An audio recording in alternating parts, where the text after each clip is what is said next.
This time on Winter's Terrible Fate. I'm gonna just run straight out, and the guy that's right in front of me, I'm gonna try to tackle him into the back wall. Just shoulder pick him up and You just go slam him into the straight back forward. wall. Yes, God, no, Earl. You know, Kirby, I understand that I've been here 15 years, but if you're going to tie me down like this, you ought to bring me dinner first, because it's getting a little too much these days. The only way I know to put it is a loan shark. He would allow people to come to him and pawn things to him, valuables, all kinds of different things, and he would authenticate those things, and he would give them money, and if they didn't pay him back, he would do terrible things to them. I want to say that Freya has been there for quite some time. A length of stay, if you will, determined by years, months, and days, possibly hours, minutes, and seconds. Welcome to the first recording of Winter's Terrible Fate, otherwise known as WTF. I will be the DM. I go by QuantumHatter. You may also know me as Quincy from SOS. And here with me I have Freya and Bastion. And this is when you say hello. Oh, I'm eating a mozzarella stick. Why would you get a mozzarella stick? You knew I was fixing to introduce you. Oh, my bad. Hi, I'm gonna be playing Freya. It was the big shark man that's eating cheese.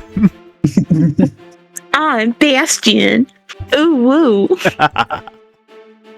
Hell yeah, that's exactly how I designed him. He's a closeted waifu. Closeted? Nah, he's out there. No, never. We would never put that shark in the closet. We don't own one big enough. He's got a whole wife and kid, but like it's a lavender marriage apparently. He keeps the wife and kids in the closet. That's why he doesn't fit. They're already in there. He's a closeted straight. All right, so this campaign is going to be a little different from any of the other ones that you've seen on the YouTube channel, no, Quantum Dungeon, and that's because this is a villains campaign. Ooh. Woo! So instead of meeting in the normal bar setting, these two lovely adventurers will actually be meeting in an insane asylum. Before we get into all of it, I'm going to go over a quick bit of lore for the world. The campaign setting is set in a homebrew world of my own creation called Matter. Whenever the gods created matter, they put one of everything in it, so this planet actually contains at least one example of all matter in the known universe. That's called Matter. The campaign itself is taking place specifically just outside of a fortress against the frost, known as Iskaldor. Iskaldor used to be one of the great northern fortresses of the Frostfire Alliance.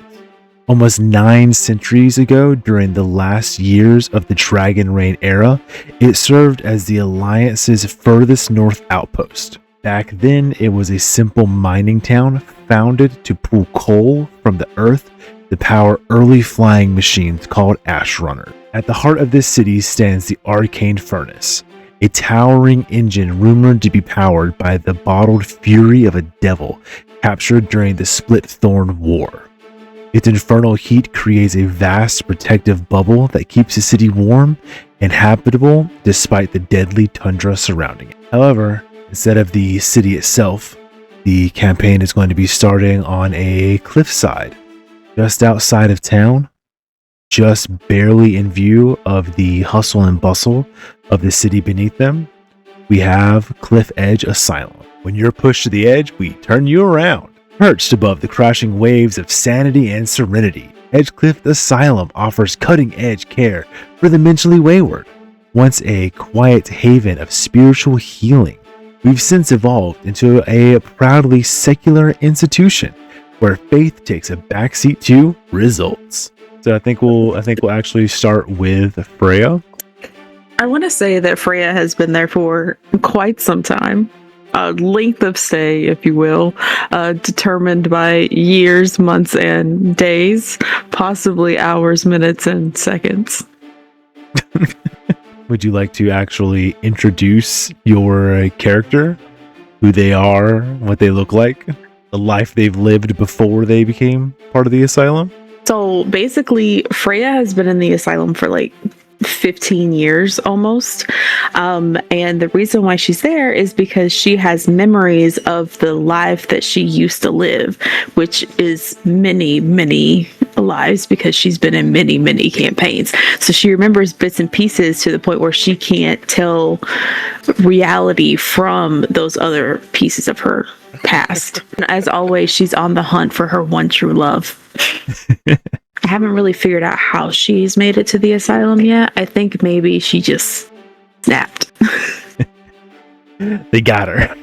They got her. They got They her. were just like, ma'am, this bar is not. In other words, they got her. They got They just They snatched not- her up one day. We got it. They're like oof. Some asylum workers walk into the local bar and they're just like, ugh. Yeah, that part. She was in a restaurant trying to figure out how to buy weapons.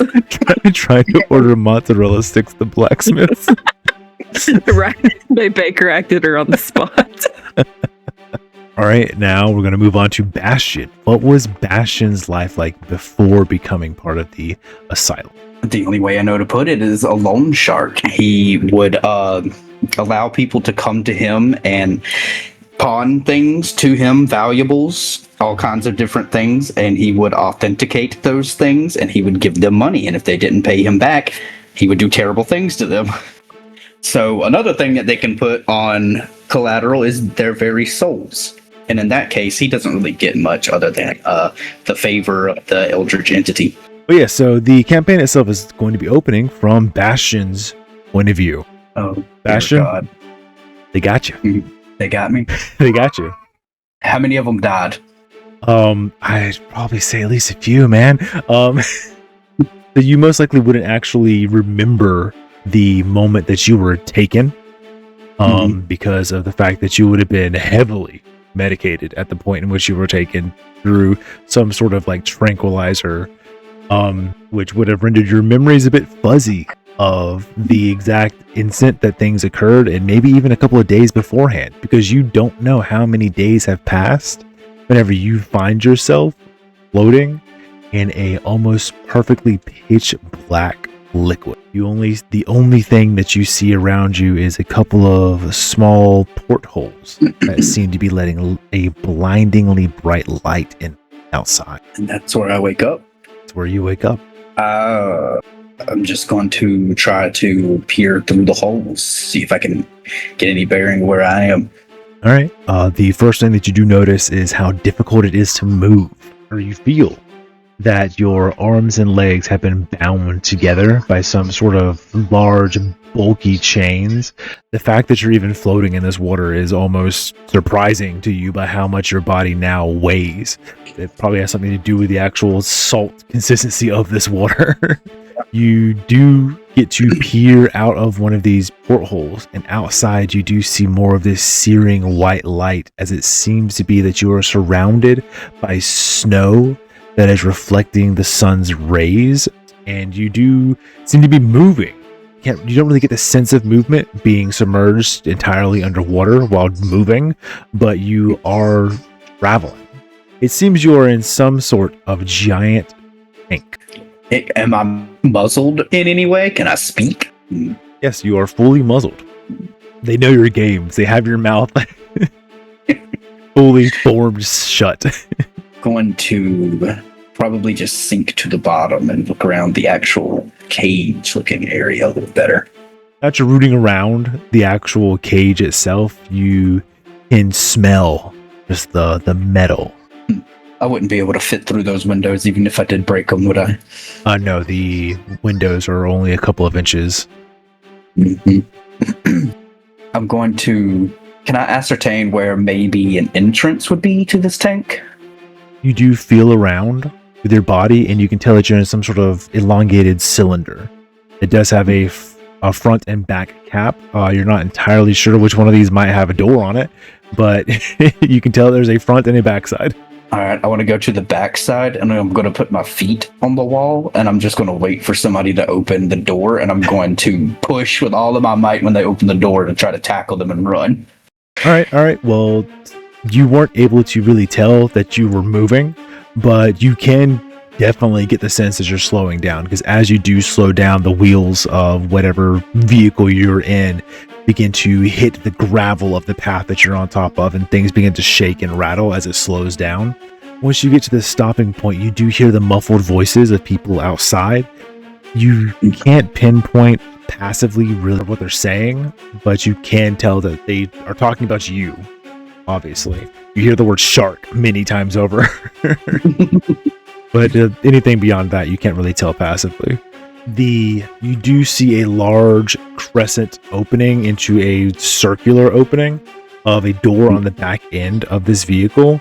However, it's not the opening to your actual enclosure. It seems that you are inside of a cylinder inside of a cylinder. Oh, gross. You see that there are probably almost immediately like 8 or more of these various men and women of different species or whatever that are wearing these very vividly blue jumpsuits. And they all seem to be very nicely shaven. Not necessarily shaven, but very nice haircuts, very nice facial features. They seem to be very easy to look. And you hear the clinking of chains as the metal and glass cylinder that you were in begins to be pulled slowly out of the larger container that you are a part of.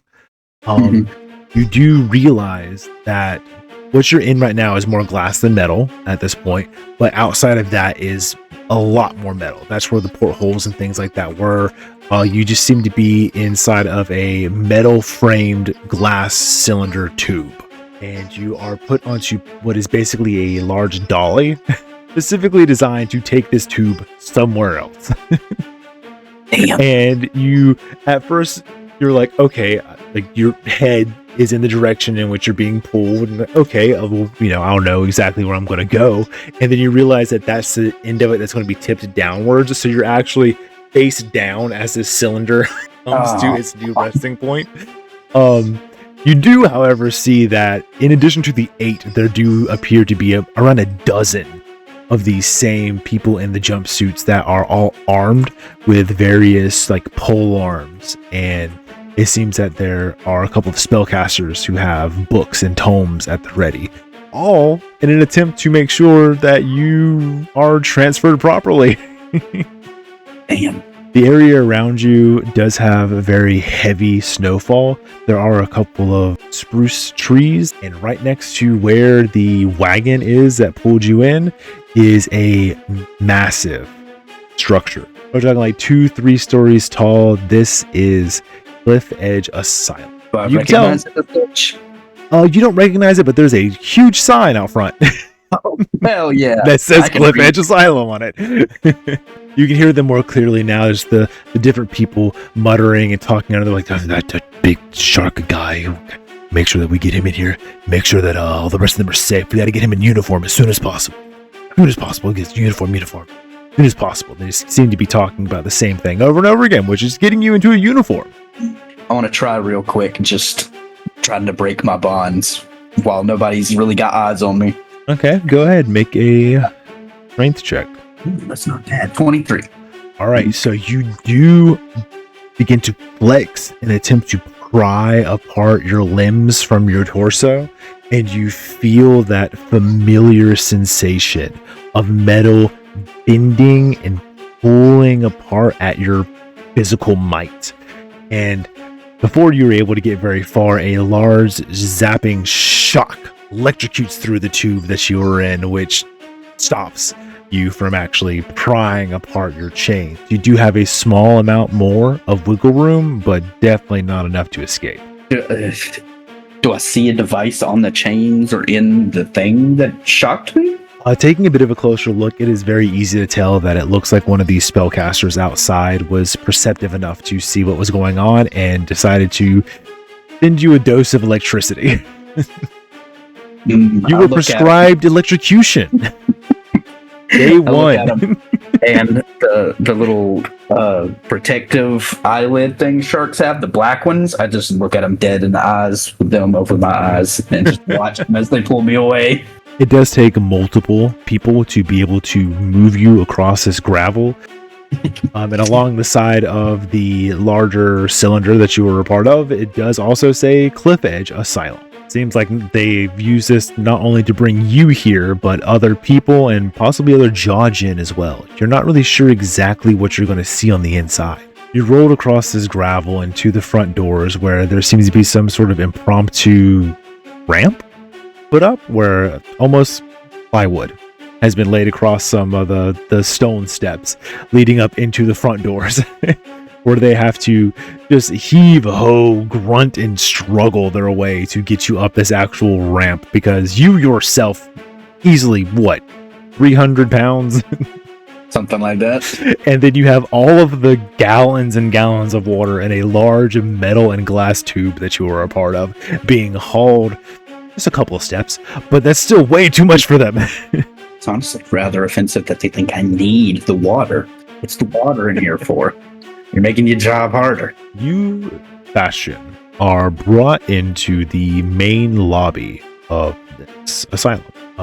You see the nice cushioned red chairs, the teal long carpets beneath you. You see different little bits of plants, like potted plants that are set around for decoration, and the light trilling of music coming from somewhere.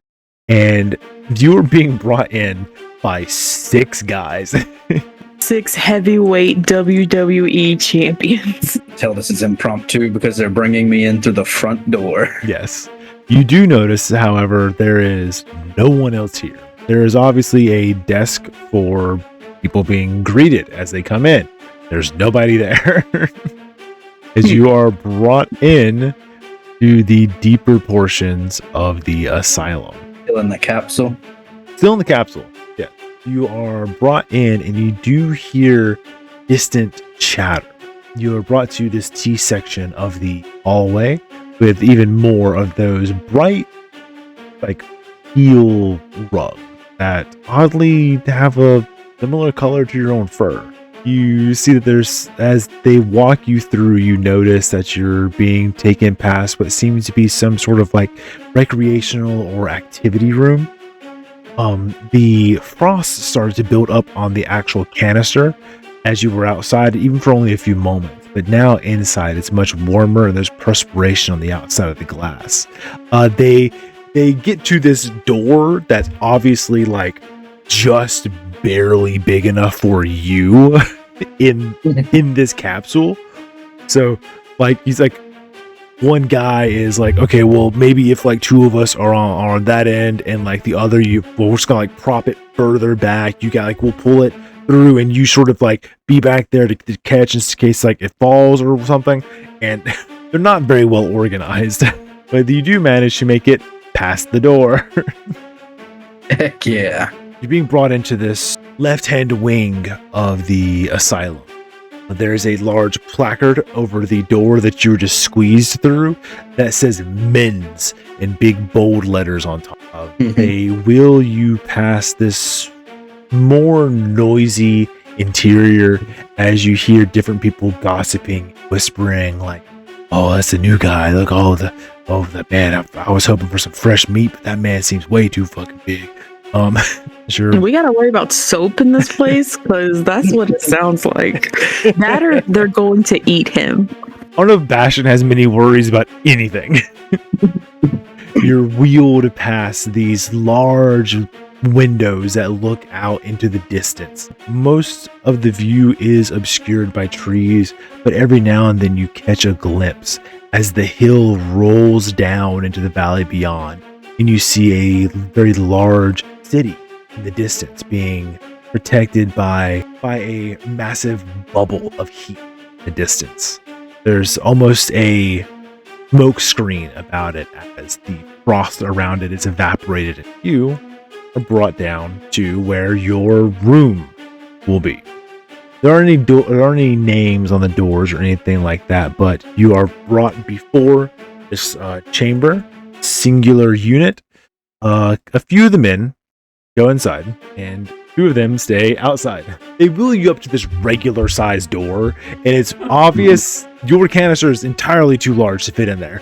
So you see as one of the workers that's still on the outside with you pulls out a spell tome, and the water inside of the canister just evaporates, just dissipates into nothingness, as it seems they have cast Destroy Water. And get the other ones there, they're like, why didn't we do that earlier?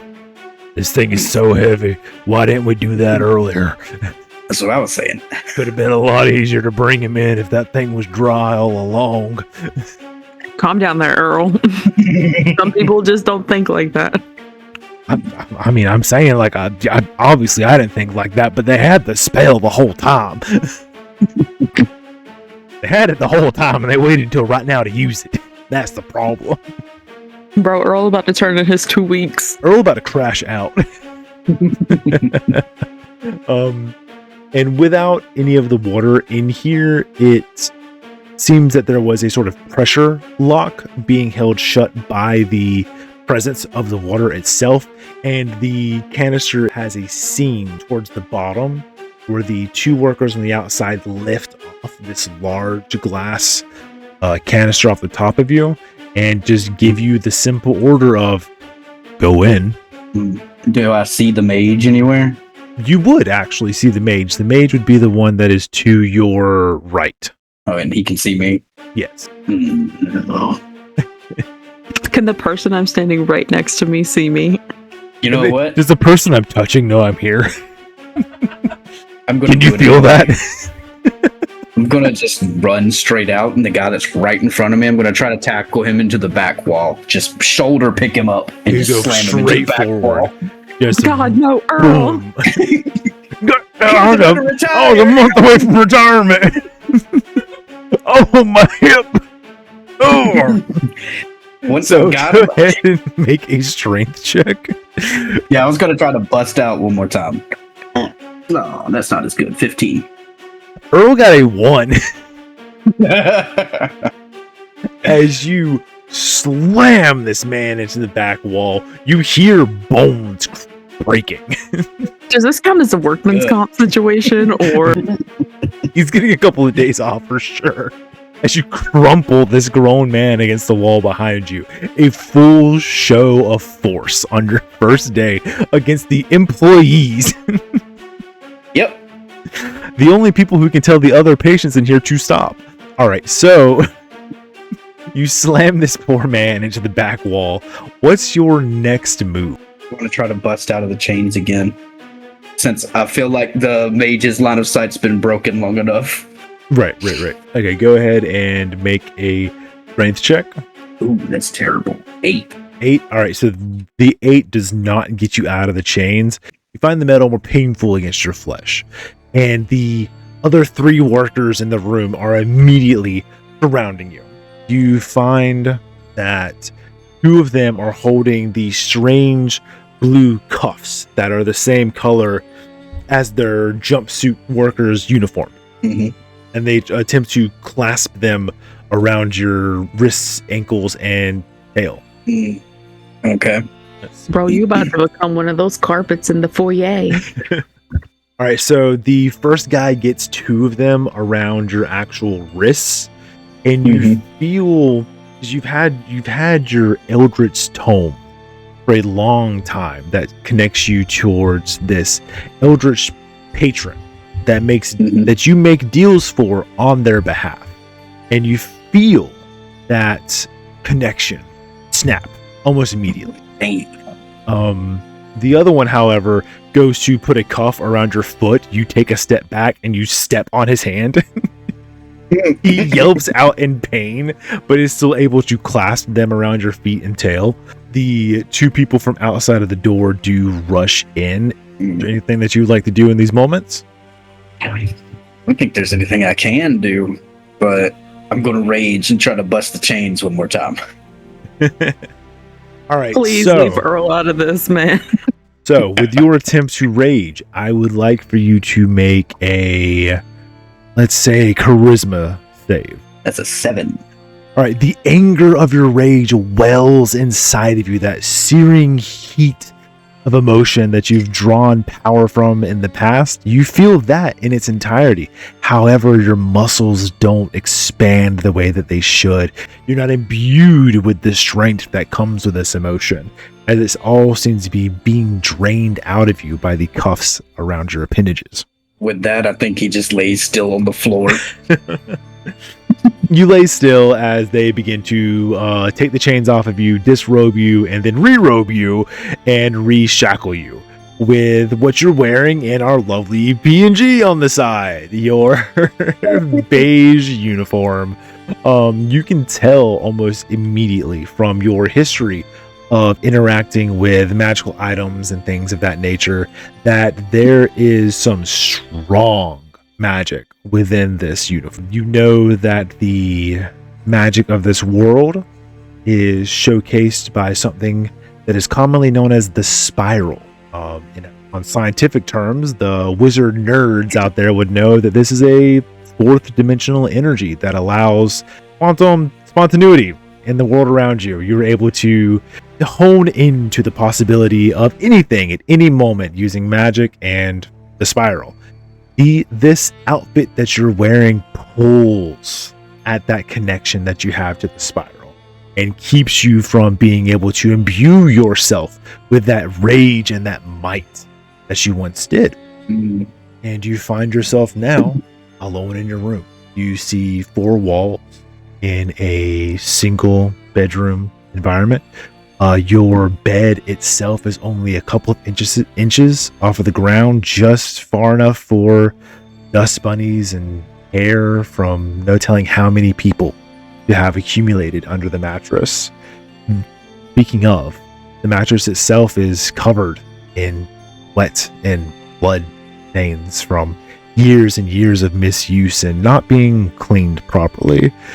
And it's almost the same for the blankets. However, it does seem that they do have some sort of washing machine here that keeps those a little bit cleaner than the rest of your environment. The wood of the floor has begun to splinter. It's still obvious that you wouldn't be able to pry off any of the wood very easily, but you find it difficult to walk around here barefoot without getting something stuck in your paws. You know, it is a miserable existence, as your bed is pretty much the only thing in this room. The environment you're in now seems to be being lit by some sort of ambient magic in the air that just keeps everything lit without there being any sort of actual light source. I'm gonna walk up to the door, and I'm assuming it's locked, but I check anyways. No, the door is not currently locked. Damn, they just gonna let me out after that? Yeah, you walk out, you see that the workers have dispersed. They aren't entirely elsewhere in the building yet, but they seem to be just sort of meandering along the halls where there are other patients. And you see now that it looks like you're fully in here at the far end of the hall. Now peeking around the corner, you see multiple other patients who are most likely hiding from the new intake that was being held. You're almost left entirely to your own devices, right? It seems. I just look down both sides of the hallway at everybody, and I just walk back into my room and close the door. Yeah, you see people in different jumpsuit styles, ones that are your beige color, some that are more pink or blue or green or what have you, the different faces in the room itself. I would like for you to roll for perception, though. 9. With a 9, you do for a moment lock eyes with a red-skinned tiefling further down the hall from you, where everyone else is looking at you with awe, wonder, fear, excitement. This guy just seems to be looking at you almost as if he knows a little bit more than the average guy around here. You walk back into your room. Just the weirdest prison I ever done been in. At least they didn't flood the floor with a bunch of water. Yeah. The life outside seems to continue like normal. People talking and passing by your room and whatnot. And however, you do find that someone is knocking on your door just a few moments later. I'm just standing on the other side of the door watching them knock. Is there like a window in the door? Yes, there'd be a porthole. Like, I just stand there and watch them knock. They see me seeing them. along with some rather drab-looking patients, you do see two men standing up front who seem to be completely unafraid of who you are. A red-skinned tiefling and a pale-skinned, silver-haired. It seems that his jumpsuit looks a little different from yours, and you've probably noticed by now that all of the jumpsuits are different in different ways. Yours has a tail hole on it for one. It has actually bagged your tail for the most part. And this guy seems to have almost like a pouch on the front of his jumpsuit to hold his arm. My name is Jack Murphy, and it is a pleasure to meet you. What might your name be? Pray tell. Is he talking to me through the door? Hello there, Big Shark Man. I can see you. You do know that this is two-way glass. I wouldn't even call this glass. I believe this is just vanished thin air. Are you going to open the damn door or not, boy?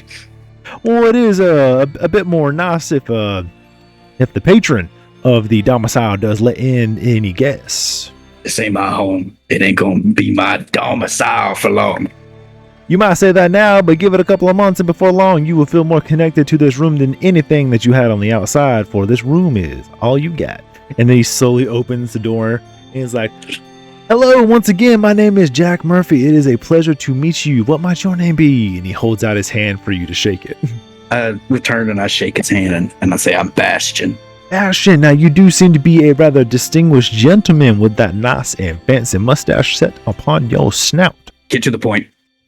Well, I'm here as sort of a greeting committee, here to just basically say hello, how do you do, how are you, what are you in for? What am I in for? There's a lot of things I could be here for. Which thing did they pin on me? They didn't give you any sort of paperwork whenever you came in? They didn't have you sign nothing? No John Hancock on any sort of paperwork of the sort? No, none of that. I was tranked. I think I was tranquilized with something.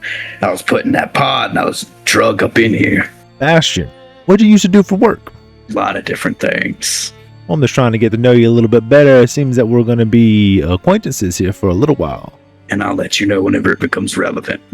Well, I myself, whenever I was on the outside, I was, Jack Murphy here was part of a sniper unit in the military. A little bit of this, a little bit of that, and now we're here.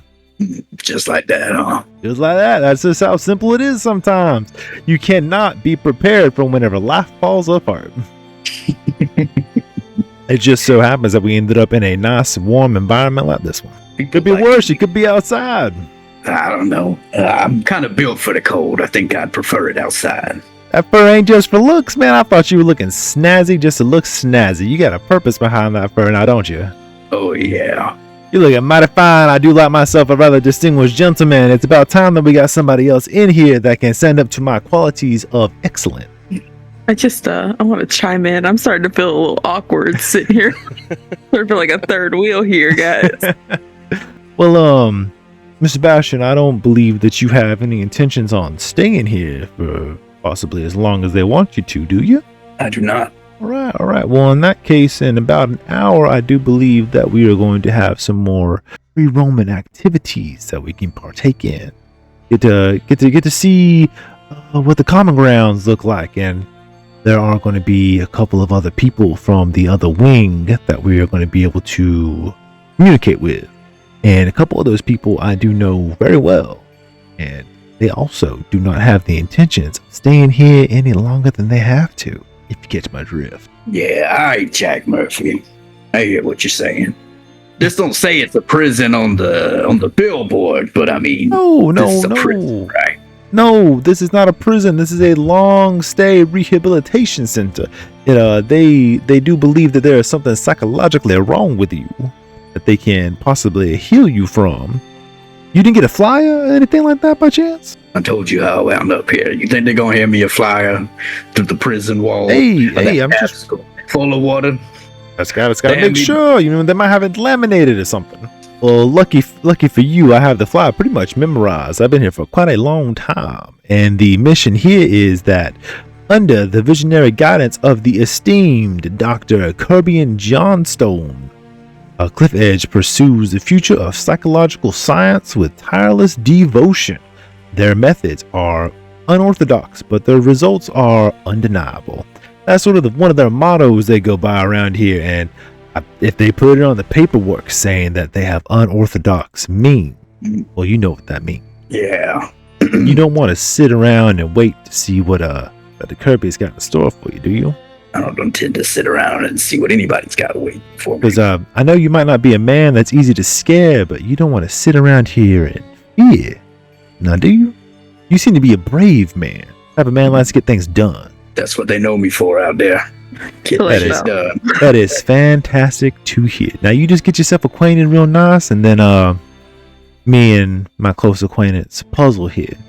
And Where's your room at?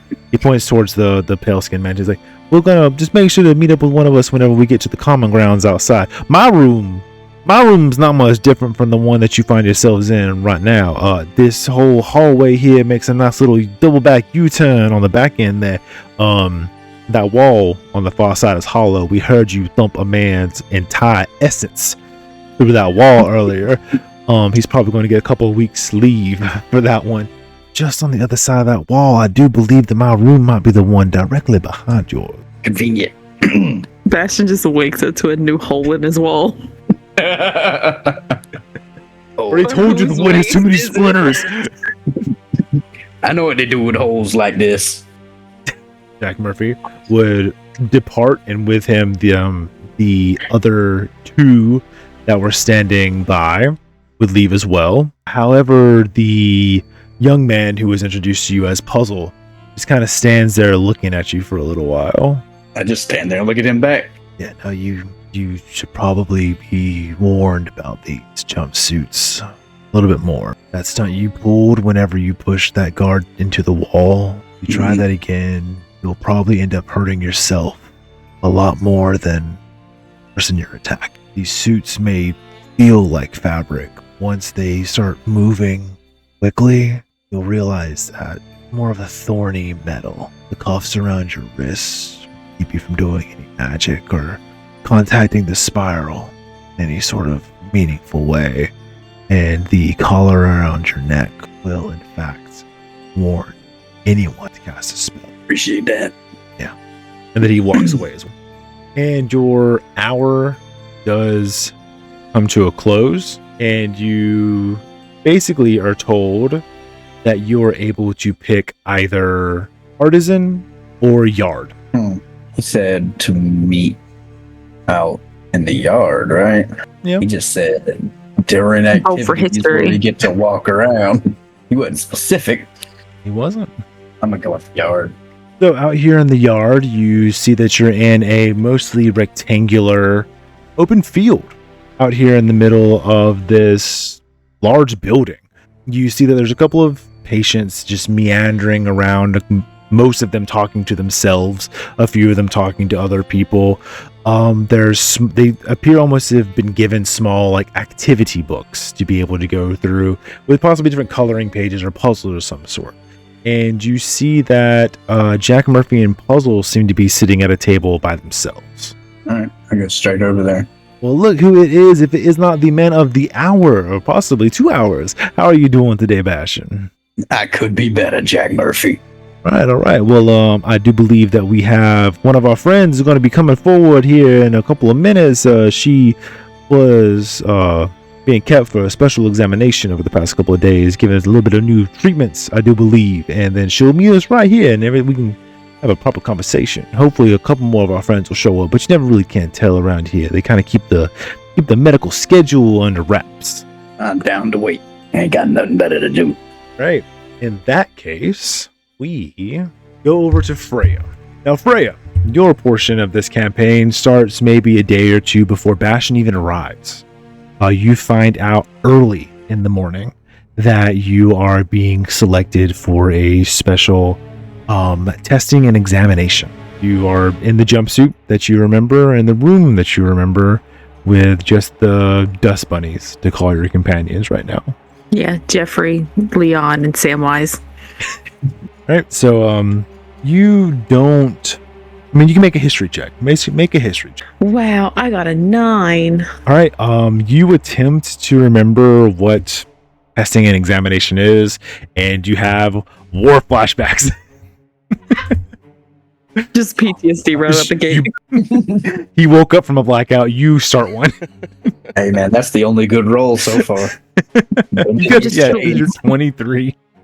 So you do black out and you come back to in a strange environment. Instead of the wooden and at this point almost friendly environment, you find yourself in a cold and desolate stone environment. You hear the people around you calling this an infirmary, but you are chained or belted to a bed and not being allowed to move. Standing, we'll call it over your bed, is Dr. Kirby.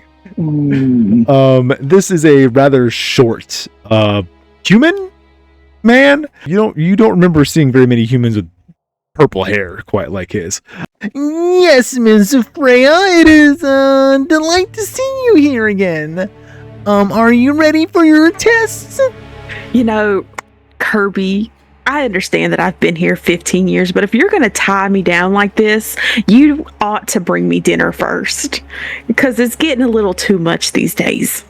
Well, Miss Freya, out of the 15 years that we've been delighted to have you here, it's been about 15 entire years that you've been brutally assaulting my workers. So I do believe that we're going to keep the straps extra tight.